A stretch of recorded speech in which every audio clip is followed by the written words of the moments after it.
Welcome to the Cheating Secrets channel. We hope you enjoy today's story. Absolute, undiluted hell. The past few hours for David Jenkins had been nothing but pain and disbelief. An anonymous email claimed that his beloved wife of 6 years, Lauren, was seen entering a room at a cheap motel last Wednesday afternoon, and that she was now having lunch again with the same man. To say that David was shocked would be a gross understatement. He and Lauren were deeply in love, having sex 3 to 5 times a week, and their lovemaking sessions were usually intense and sincere. Not yet 30, he thought their lovemaking was energetic and pleasurable for both of them. Nevertheless, he couldn't ignore the email or its consequences. So, feeling more tense and agitated than he had ever been in his life, he went home that day a changed man.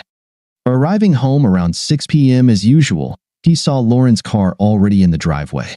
Still in her work clothes, she stood at the sink rinsing vegetables as he entered the kitchen, awkwardly greeted her, and set down his briefcase. "Hi, honey, how was your day?" Lauren dried her hands with a towel before turning to kiss him. David was struck by how carefree Lauren seemed after spending the day with another man.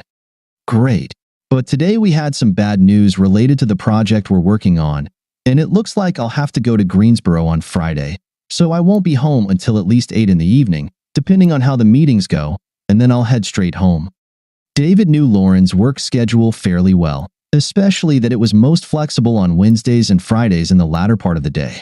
His first thought on how to verify the accusations in the email was to make it easier for Lauren this coming Friday. The project crisis, meetings, and business trip all were lies, and instead, he arranged to take Friday off, do some preliminary work, and keep an eye on the motel for Lauren and her lover. "Well, at least you don't have to stay overnight, and we'll still have the whole weekend together," Lauren suggested. "Since you can't really predict when you'll be home, could you give me a call when you leave Greensboro? I'll try to prepare dinner as best as I can." David pondered for a moment. Yesterday, he wouldn't have noticed or even thought about how attentive Lauren was, trying to arrange a joint dinner despite his unplanned business trip. Now, he wondered if she had asked him for a 2-hour window to close her legs and erase any traces of her lover. "Of course, I'll call you when I have a better idea of when I can leave Greensboro, and I'll also call from the road when I know when I'll be home. Sound good?" Since the purpose of Friday now seemed to be to facilitate Lauren's ability to deceive again, if it really was her in the motel, and if the email was accurate, David wanted Lauren to feel comfortable knowing he wouldn't have the opportunity to catch her. "David, I'm going to prepare dinner and then quickly take a shower. Could you watch this skillet for me while I'm gone?" "Make sure the vegetables don't burn," Lauren asked, taking her purse and carrying it upstairs. "Of course, dear. Don't worry," David replied, meanwhile thinking to himself, "Strange, I thought she usually left her purse downstairs." The shower itself made him think. Although not unheard of, she usually didn't shower immediately upon returning home. So, while checking his emails and stirring the vegetables nervously, he pondered whether the impromptu shower was related to the news in the email he had received earlier. "Damn my life," David thought. "One anonymous email and I'm questioning everything in my marriage, which until today I considered absolutely wonderful." During dinner, David was clearly lost in thought. "Is something else wrong, honey? Besides the project you mentioned? You seem awfully quiet, almost like you're on another planet," Lauren finally asked, receiving a brief response to a couple of questions she posed. "No, sorry. I guess I'm just tired, and also thinking about what I need to do tomorrow to be ready to head to Greensboro on Friday," David replied. David understood he needed to act normal to avoid making Lauren think something was amiss. David found it almost amusing. What now could be considered normal? Could my wife be cheating on me? Or could someone with a shitty sense of humor be pulling a prank? Or could I be the unintended victim of a wrong email address? What if it was a completely different woman, and the sender mistook her for my wife? Damn this life. Yesterday, I was sure of my happiness, and today I'm a damn wreck of doubts. Dinner was cleared away, and after watching TV for a while, David and Lauren discussed their plans for the weekend and eventually began preparing for bed. David had already mentioned he would go to bed early because he needed to get up early for work to prepare for the trip. David's stomach tied in knots at the thought of what he would do if Lauren made any moves towards sex tonight. He thought about their Wednesday evenings and whether there had been any pattern in their sex life lately, and with horror realized that, according to his memories, it was about 50:50. Connecting this with her shower after work, he felt like a fool trying to pin the tail on a two-faced donkey. Lauren got into bed first, and when David joined her, she quickly snuggled up to him from behind, hugged him tightly, and reached out to scratch his chest with her nails. "Can I distract you from work for 30 minutes, darling?" playfully suggested Lauren. "Shit," thought David. "How much more can I take before I lose my composure?" He patiently stuck to plan A and replied, "As much as I'd love to, dear, neither today nor tomorrow will I be much use to you. I'm just too absorbed in this project hanging over me." Saying this, he again couldn't believe how much his life had changed in the 60 seconds it took to read and understand that simple email he received just 10 hours ago. "It's okay, honey, I understand. I just thought if you were up for it, I'd offer you a little well-deserved stress relief." Lauren hugged David tightly and kissed the back of his head before wishing him a good night and rolling over to the other side. David felt relieved, yet at the same time, what did she mean by, "if you were up for it"? Damn my life.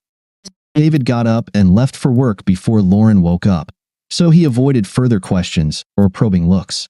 He realized how poorly he was handling the problem, real or imagined.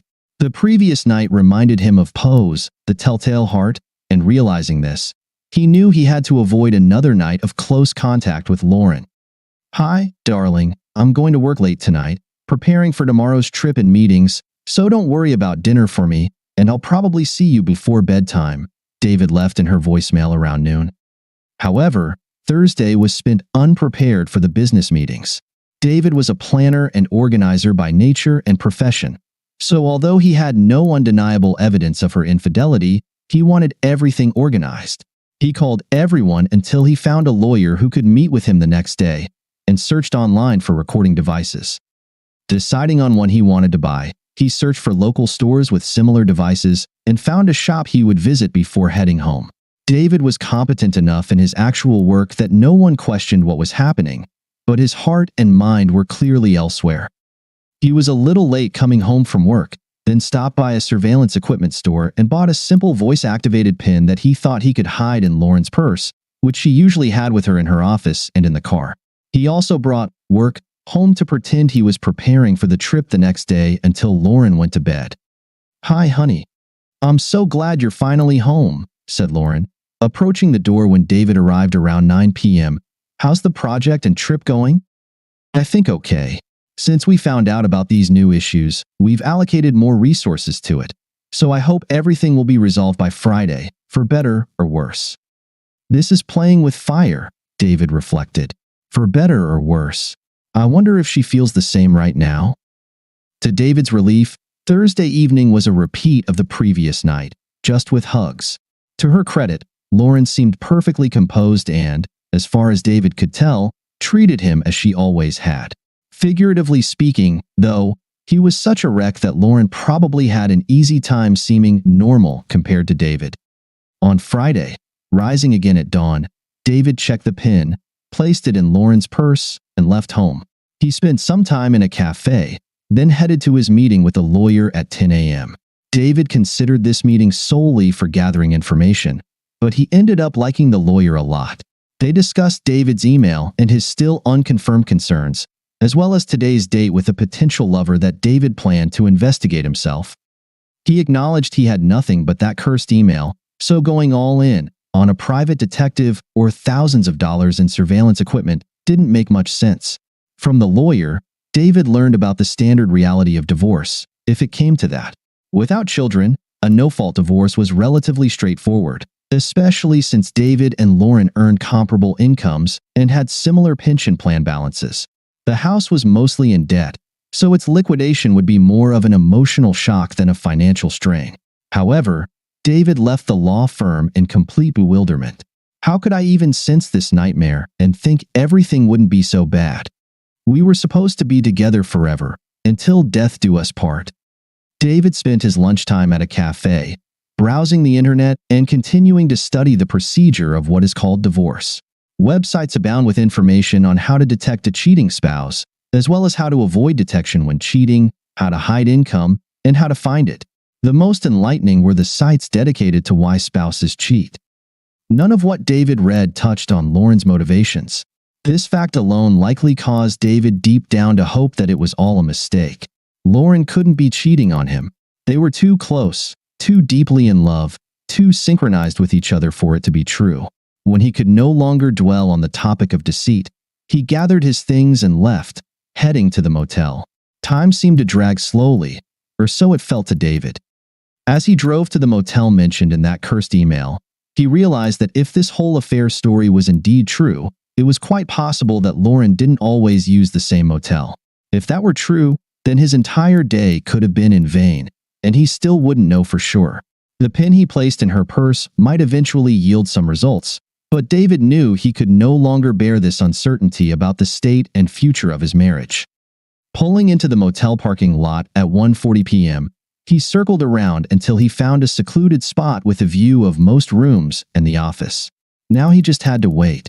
There weren't many people coming and going at the motel, so when the man parked his latest model Acura, visited the office, and then entered a ground floor room, he seemed vaguely familiar to David. The name didn't come to mind, but David felt like he had seen this person before. All of David's doubts ceased, along with his hopes, about 5 minutes later when Lauren parked her Honda Accord next to the Acura, grabbed her purse, approached the door of the same room, and knocked briskly. A few seconds later, the man opened the door, and Lauren entered with her usual ease and confidence. For heaven's sake. It's all true, thought David, pounding his fists on the steering wheel. How could Lauren do this to us? And why? There was simply no sense or reason in this. David had never felt so blind in his life. The planner and organizer had just had the rug pulled out from under him. David's thoughts raced left, right, up, and down like a roller coaster, and he suddenly realized that he was now a participant in a crumbling marriage, one in complete and awful crisis. Knowing that today was at least the second instance of Lauren's infidelity, and that she had skipped work to do it, made David feel there was nothing more to gain by hanging around in the motel. He wasn't going to confront them, knocking on the door. It could turn unpleasant, and he needed time and space to calm down and prepare for his next steps. His disbelief up to this point had left him emotionally unprepared for what came next. Then he remembered the pin he had placed in her purse and grimaced bitterly. Real-time audio, he thought with pain. Just great.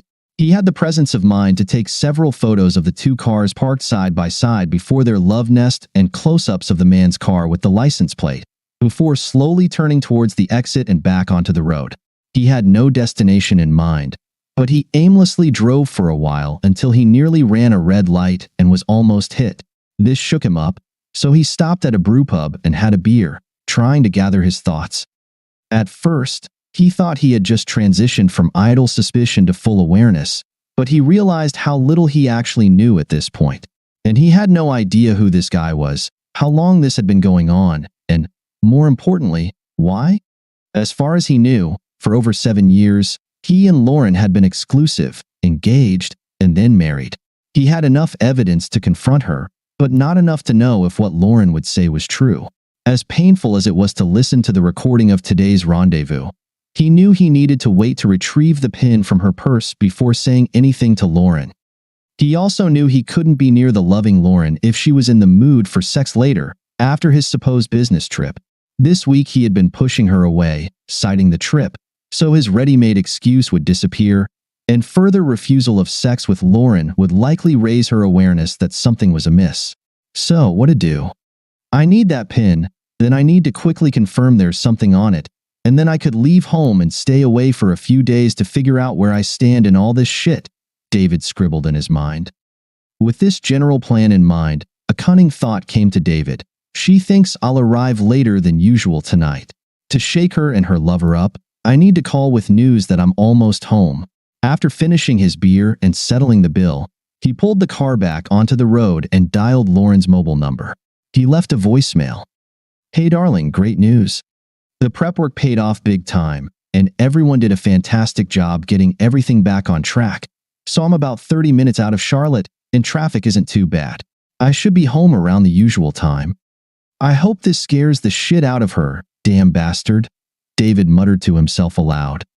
He headed home, and upon arrival, quickly packed a couple of bags and placed them in the trunk of his car.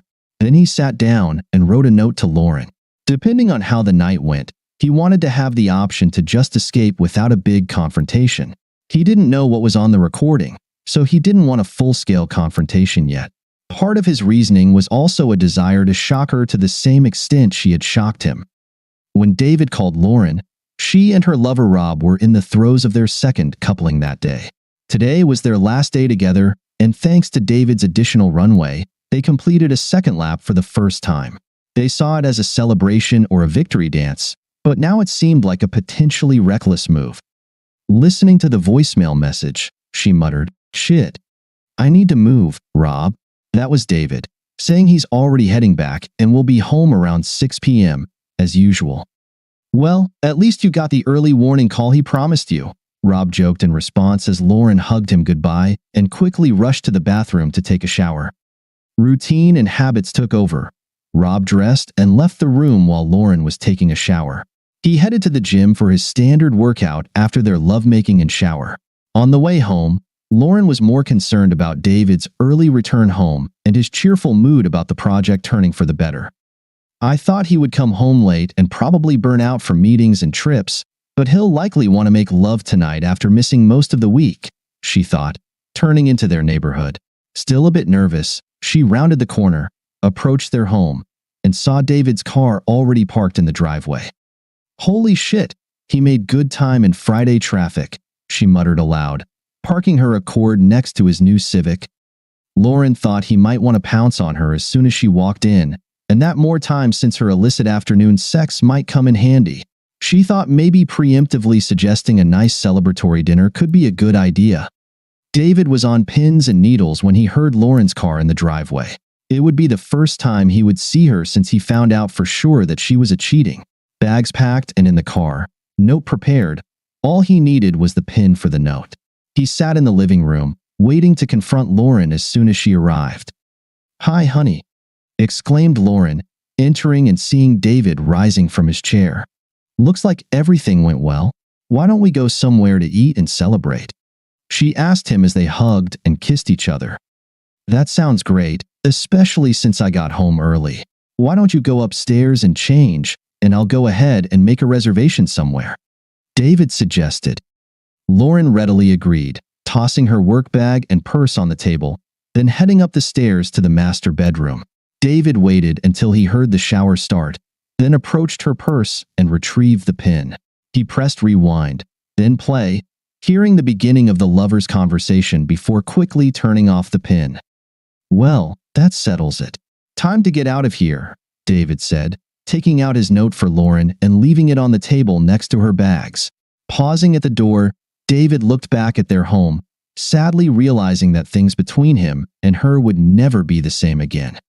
Lauren hurried into the shower and quickly dressed, coming downstairs with her still damp ponytail. She assumed he might be hungry after the trip and probably wanted to have sex later. Not finding him in the living room, she headed to the kitchen and saw a note lying on the table.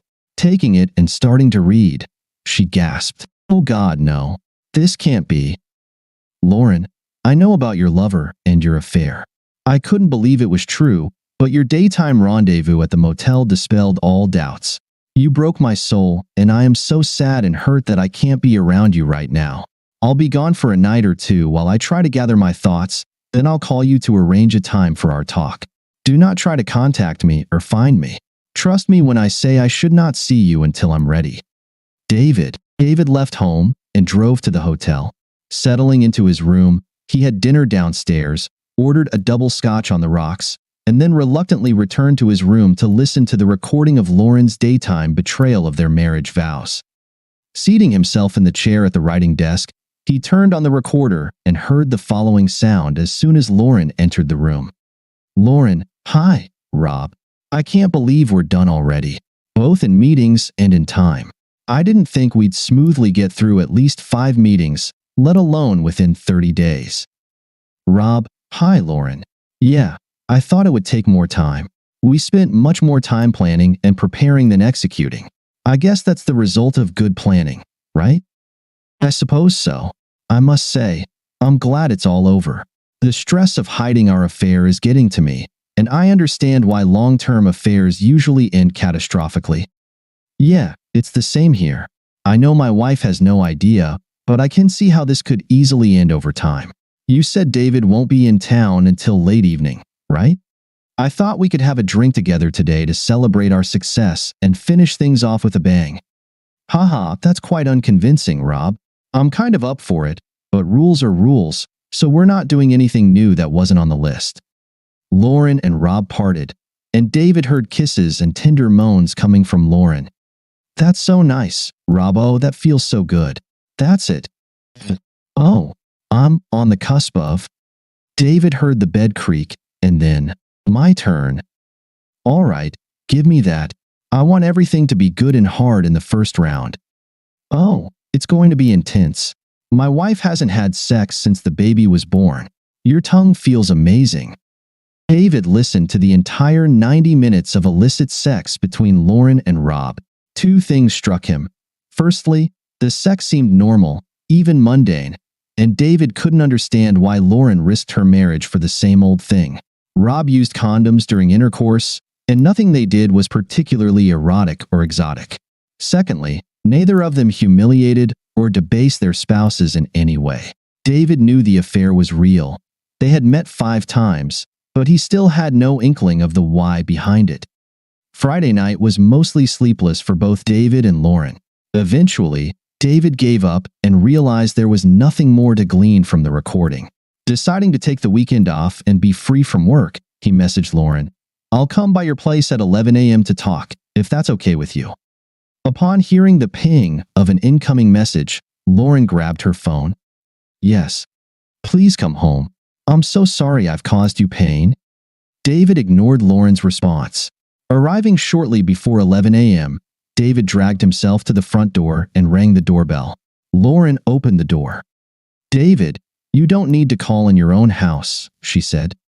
"I just felt awkward walking in," David replied. "Can we sit at the kitchen table and discuss the next steps?"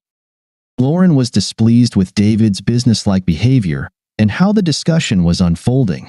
As they sat facing each other at the table, time momentarily stood still.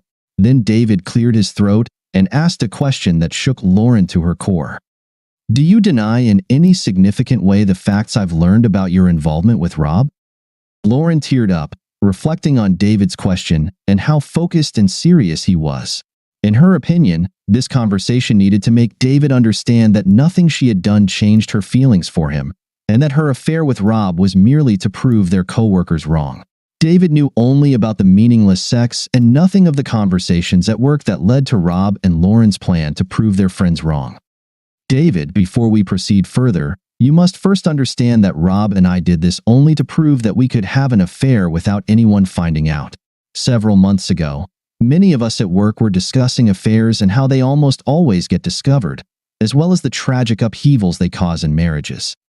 The discussion divided into 2 camps. Some thought that any affairs beyond one-night stands would inevitably be exposed.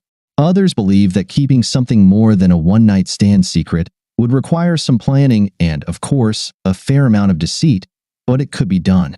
Rob and I fell into the latter camp, and then we discussed what precautions would be necessary. Wait a second, are you saying this was just an experiment or a game? Just to see if you could have an affair that would go unnoticed? Yes, essentially, that's it. It all started as discussions that turned into a game. The hypotheses we outlined over several lunches just took on a life of their own, and eventually, we detailed everything quite extensively, convincing ourselves that we could pull it off. But therein lay the rub. To truly succeed, it meant that not a soul would know or ever find out about what we achieved. In short, we decided to test our plan, fully aware that Rob loved his wife as much as I love you, and that this game, if you will, meant nothing in terms of our relationships. It was just sex, and one of our conditions for the test was that it had to last at least 30 days, and we had to meet at least 5 times. But it was just sex, David. We don't love each other at all. We love our spouses. We deliberately avoided anything sexual that we wouldn't share with our partners, and it never took away from our spouses. What do you mean it didn't take away from mine? I used to have a faithful wife, and now I don't. Yes, I suppose now that you know, that's true. But if you had never found out, you would have believed I was faithful. In my heart, it was meaningless sex. And throughout this whole month, if you wanted sex after Rob and I were together, I never denied you. Great, Lauren. Messy seconds, and no harm done. Now I feel really warm and fuzzy inside. Listen, I know you're hurting, and you must feel awful hearing all this, and I sincerely regret causing you pain. But I hope the details I shared can dispel any doubts about my love for you and erase any thoughts about my feelings for Rob. He's just a colleague with whom I had sex, but that's all it was. Just sex. No love, no feelings. It's only because you know now that it seems awful. Rob and I were very careful, and we were sure we'd never be found out, and we never thought it would harm our marriages. Okay, so this is a long story, essentially admitting that you cheated on me for a month, had sex with a man who isn't your husband about 5 times, and fully intended to keep this affair secret from me, your husband, for the rest of our lives. Returning to my main question, I suppose you don't deny any of the appalling facts I've learned about your activities with Rob? Lauren slumped a bit from the direct reiteration of her justifications. Yes, I suppose the facts are what they are, but the reasons behind them should matter. It was just sex, and it wasn't even sex born out of desire for each other. There was no longing between us. We just needed sex to prove we could keep the affair hidden. Sex was meaningless for both of us. David was torn between the thought that Lauren must have swallowed a bottle of stupid pills last month and the question of whether she always adhered to such absurd beliefs. I really believe this thin piece of shit from you. Doesn't seem like there was much passion between you two. That's exactly it, David. There was no passion. It was just sex. I know you're hurting, but I'm willing to do anything to make amends. Hold on. This is still dog shit. All this justification of it was just sex, nonsense, and you should know that very well. We talked about being faithful when we decided to be exclusive. We discussed it in detail when we talked about marriage. We dated exclusively for almost a year, and we talked about it again before I proposed. We specifically promised each other fidelity during premarital counseling and in our damn wedding vows. I don't recall a single mention of it was just sex escape plan. Lauren saw arguing with their history was pointless. David, you're right. We did indeed discuss fidelity in detail. The point I'm trying to convey is that we're on the same page where it matters, considering our love for each other. I have loved only you for the past 7+ years and never for a moment felt any feelings for Rob. If playing Yahtzee with Rob 5 times a month could have meant something, we would have done it. It was just sex, but sex was necessary to pull off the secret affair. It was more like those stupid pills were to blame for everything, and then David seized on what Lauren had just said. So why didn't you just play Yahtzee? Or should you have just played backgammon? Or just engaged in some other damn thing besides just sex? You clearly said you didn't have to have sex with Rob, and you also said no other soul would ever know about this affair, so you could have done something else in that hotel room, and it would have looked and smelled like an affair. Mission accomplished, right? To prove you could have an affair, you didn't actually need to have sex. You still needed to hide your activities from your spouses, so there was guilt involved regardless. You still left work early, so you still had to hide it, whether with sex or without. Lauren's head tilted sideways as she pondered David's challenge, feeling herself quickly sinking deep. Lauren couldn't come up with any other excuses to overcome his assumption. Since no one would ever know, whether Rob and Lauren had sex didn't really matter. To win their little undeclared bet, they just needed to play out the affair with all the necessary secrets and hotel meetings. So why did she actually have sex? I don't know, David. I never thought about that aspect of secrecy. We planned the secret affair to see if we could do it. Then we decided to test our plan. It was just supposed to be that we would go all the way to the end. Lauren, all day today you've been using the word just to minimize what you've done, like saying just a second, or just a little bit, when in reality what you've done is causing serious damage, and that's the worst thing either of us could do to our marriage. The fact that you don't see this yourself may be worse than you having sex with another man 5 times a month. Hell, you almost make it sound like you've only done it 5 times, so it's not a big deal. Well, it's very important to me, and right now we haven't gotten anywhere, so I'm leaving for now. David left, returning to the hotel. On Monday, he skipped work and began to ponder Lauren's arguments. He couldn't believe she had thought so little about her faithfulness, tossing it aside to win a phantom bet against her co-workers who knew nothing.